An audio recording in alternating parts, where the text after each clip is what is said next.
Napapatanong at sa isip-isip ni White na white phosphorus wood ba yan? Hindi ba siya yung brat na dumating nung umaga at sinubukang mag-apply kahit hindi alam ang basics? Lumapit si White at sinasabi nito na siya ang taong yon mula kaninang umaga. Ngunit ang kahoy na hiniling niya ay hindi pangkaraniwang uri.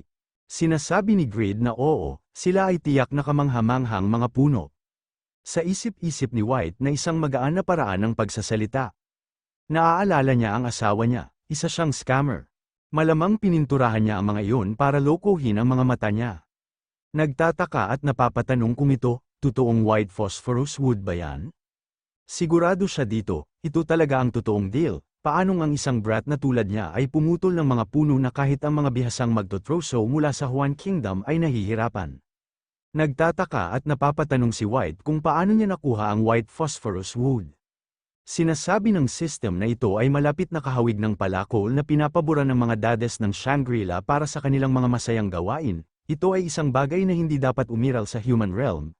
Ngunit ang legendary blacksmith na si Grid, habang nag-iisip ng isang perpektong anyo, sa pamamagitan lamang ng kahusayan, ay nauwi sa paglabag sa mga batas ng kalikasan. Ang axe na ginawa ni Grid ay mas maganda kaysa sa karaniwang axe na Dadist woodcutting axe.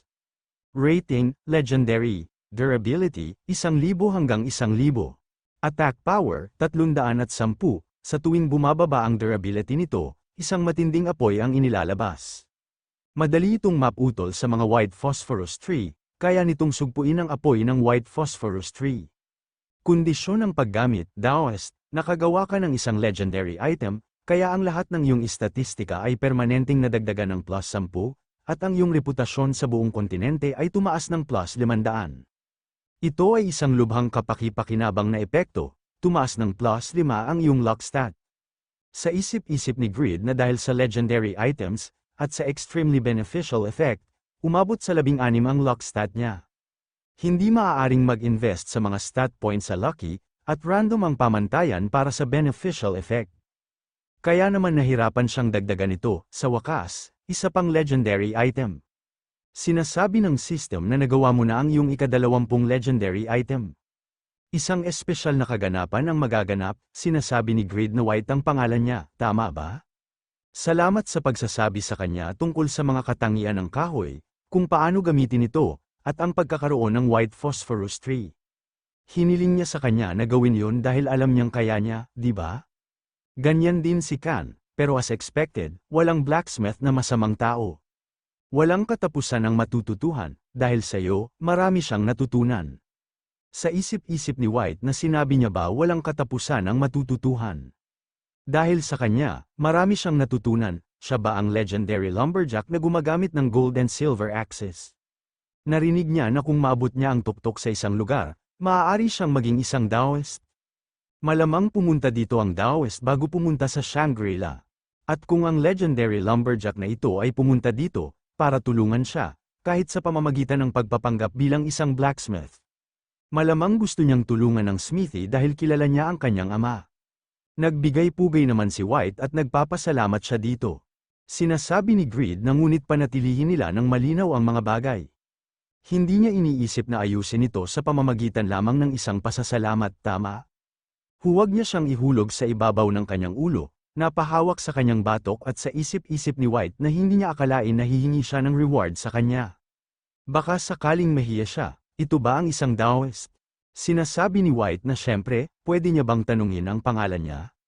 Sinasabi ni Grid na siya ay si Grid, pinagtrabaho niya siya nang hindi tinatanong ang pangalan niya.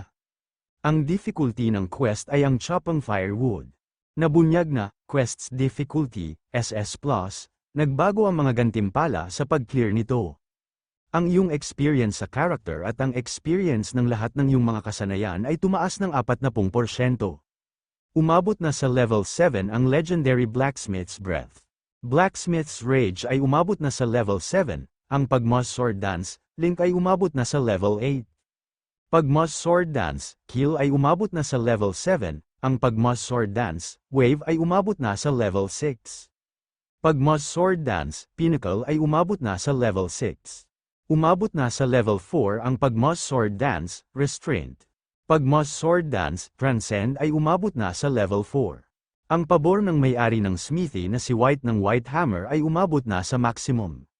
Mula ngayon, mabibili mo ang lahat mula sa smithy ng White Hammer sa 20% na mas mura.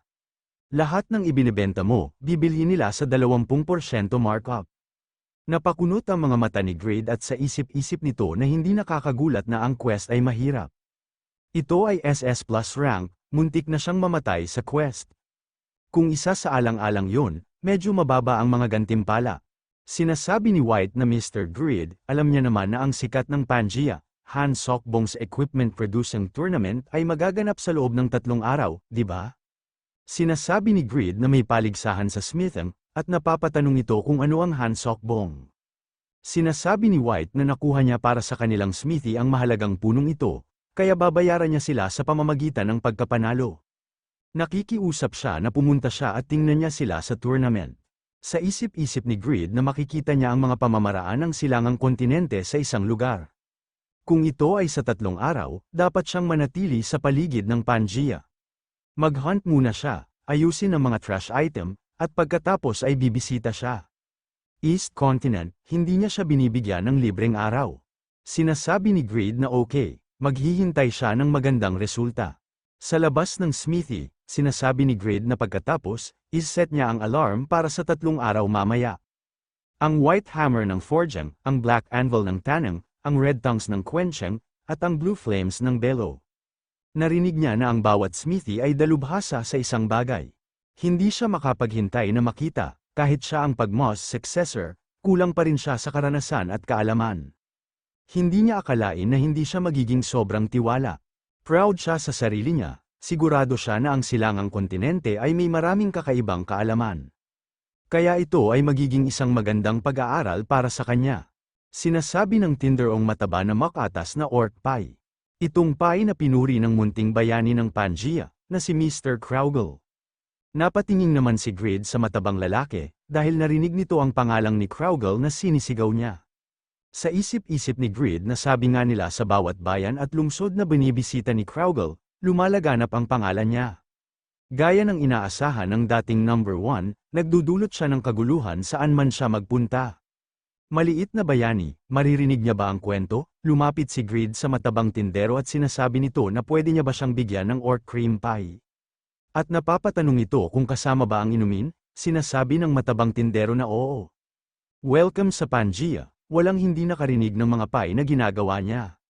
Sinasabi ni Grid na mukhang masarap, kumain na si Grid, at bigla nitong sinuka.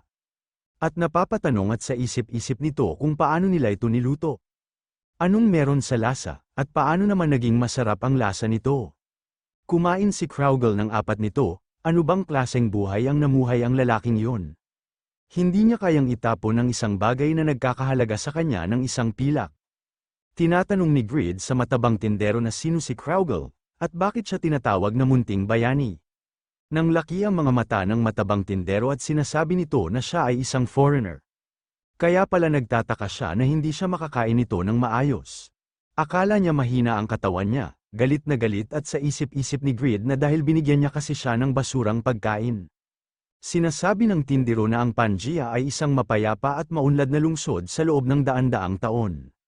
Pero 2 taon nang nakakaraan, dahil sa pagkakasakit ni Lord Han Sokbong, naging proxy ang kanyang close aide na si Arub.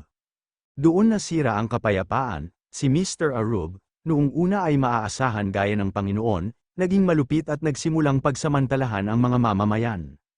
Hindi lang yun, ngunit nagsimulang magpakita ang mga monster na daan-daang taon nang hindi nagpapakita. Lumalala lang ang mga bagay, ang mga mamamayan ay walang magawang napatay ng 2,000 halimaw na gumagalaw na parang hukbo. Ang sumulpot nung mga panahon na yon ay yung little hero, na si Mr. Kraugle. Sinimulan niyang alisin ang mga halimaw isa-isa at iniligtas ang mga tao.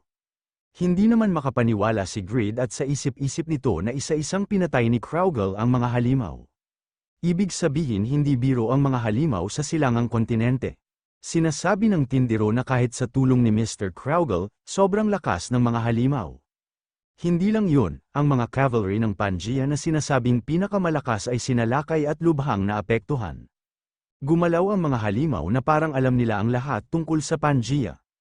Nang maglaon, nahayag na ang proxy ng Panginoon, na si Arub, ay kinokontrol ang mga halimaw upang sirain ang Pangaea. Upang maging mas tumpak ang kasama niya, ang masamang Taoist ang nag-disguise bilang siya.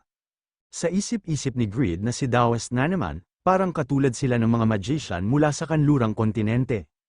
Kung kinokontrol niya ang 2,000 halimaw, siya ay isang taong hindi kapani-pani walang malakas, gayunpaman ang Taoist na yon ay hinarap ng dakilang bayani, na lumitaw.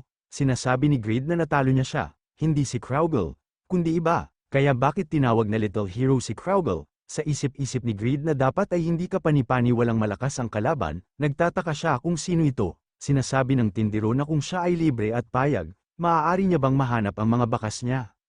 Find traces of the great hero, ang mga mamamayan ng Pangaea ay gustong magpasalamat sa dakilang bayani na nawala matapos silang iligtas. Nais ni Aiden, na ang pamilya ay chef sa loob ng maraming henerasyon, na mahanap ang dakilang bayani upang mabawi ang kawali na ipinasa sa kanyang pamilya. Clear condition, hanapin ang frying pan na dapat na nasa loob ng monster colony. Clear reward, lifetime libreng paggamit ng Aiden's Restaurant, 30% character experience. Kung nabigo, si Aiden, na sikat sa maraming kausap, ay mag-iikot sa Pangaea na pinag-uusapan ka ng masama. Nagtataka si Greed at tinatanong nito na isang frying pan. Sinasabi ni Aiden na oo, ibinaba ng bayani ang Taoist gamit ang kanyang kawali at tumangay sa kampo ng halimaw na nasa hilaga. Nagbuntong hininga si Greed at sinasabi nito na pinapahanap niya ba siya ng kawali lang. Sa isip-isip ni Greed na ngunit bukod doon, tinalo niya yung boss na ang gamit lang ay kawali. Galit na sinasabi ni Aiden na huwag niya ito nilalang lang. Kaluluwa yun ng chef at kayamanan ng pamilya niya. Dapat niya itong tapusin, malamang itinapon niya pagkatapos gamitin, pero dahil nasa kampo ng halimaw, hindi siya makalapit. Sa isip-isip ni Greed na nagpaplano pa rin siya na gumugol ng oras sa paghunting, kaya malaki ang 30% na bonus sa experience, sinasabi ni Greed na delikado ito, pero gagawin niya ito para sa kanya. Huwag niyang kalimutan ang reward. Sa kagubatan, sa mga maraming puno, ginamit ni Greed ang Magic Detect, Magic Power Detect, Enhanced, Level 2, Skill Casting Time, 5 seconds. Mana required, 2,000, cooldown time, 8 minutes. Sinasabi ni Greed na para maiwasan ang mga ambush at mapataas ang skill level, dapat patuloy siyang gumamit ng Magic Power Detect. Bagamat kumokonsumo ito ng maraming mana, dahil sa kapaligiran ng silangang kontinente, tumaas ang bilis ng kanyang recovery ng mana, at kasama ang kanyang kagamitan sa ibabaw nito, magagamit niya ito ng walang katapusan. Ring of Absurdity, binabawasan ang mga mapagkukunang natupok ng mahika o isang kasanayan ng 50%. Ang mana recovery rate ay doble, sinasabi ni Greed na ang ring ni Black ay talagang maganda. Ang mga pagpipilian nito ay halos nasa tuktok ng mga accessory. Simple lang ang kaya niyang gawin, kaya sayang ang resources, gaya ng pagkain na niluluto ni Aiden. At napapatanong ito kung bakit bukas pa ang ganyang restaurant. May sikreto ba ang pagkain? Sa isip-isip ni Greed na anyways, malapit na siya sa kampo ng halimaw.